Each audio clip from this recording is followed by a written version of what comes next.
La sentenza non cambia le cose, non mi restituirà certamente le gambe. In questo momento penso esclusivamente a riprendermi, consapevole che la giustizia debba fare il suo corso. Non mi importa sapere se chi mi ha fatto del male sia punito con 16 o 20 anni di prigione. Nessuna sentenza mi può fare ritornare come prima. Il mio sogno è tornare a camminare, mi sto impegnando ogni giorno per realizzarlo.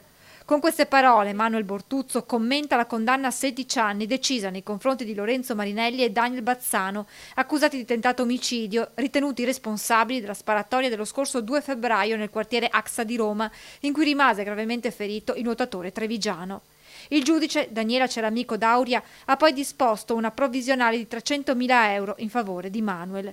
Il GUP ha fatto cadere l'aggravante dei futili e abietti motivi e sul risarcimento ha stabilito che debba essere discusso davanti al giudice civile. La Procura di Roma aveva chiesto una condanna a 20 anni.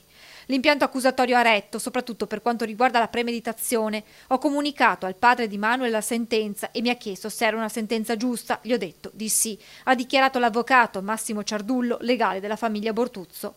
Marinelli e Bazzano hanno sempre detto di aver colpito il giovane nuotatore per errore. I terribili momenti di quella maledetta notte nelle immagini di una telecamera di videosorveglianza che aveva ripreso l'attimo in cui Bortuzzo con la fidanzata si trovava ad un distributore automatico. I due poi si giravano e all'improvviso il giovane cadeva a terra colpito alla schiena. Quello che succederà poi sarà la corsa in ospedale, le ore, i giorni d'angoscia di familiari e amici per le condizioni di Manuel fino alla notizia che ha cambiato per sempre la sua vita. Il proiettile ha lesionato il midollo, il giovane, promessa del nuoto italiano, è paralizzato.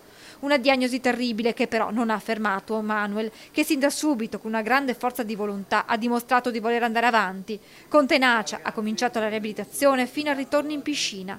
Una maturità che va oltre i suoi 20 anni compiuti qualche mese fa, anche quando nella prima conferenza stampa parlò così dei suoi aggressori. Mi dicono vuoi vederli? Io dico anche no, cioè nel senso non mi cambia aversi davanti o meno. Penso che se li vedessi davanti mi metterei a ridere perché non c'ha senso la cosa che hanno fatto, solo questo. Però non ci sarà modo quindi.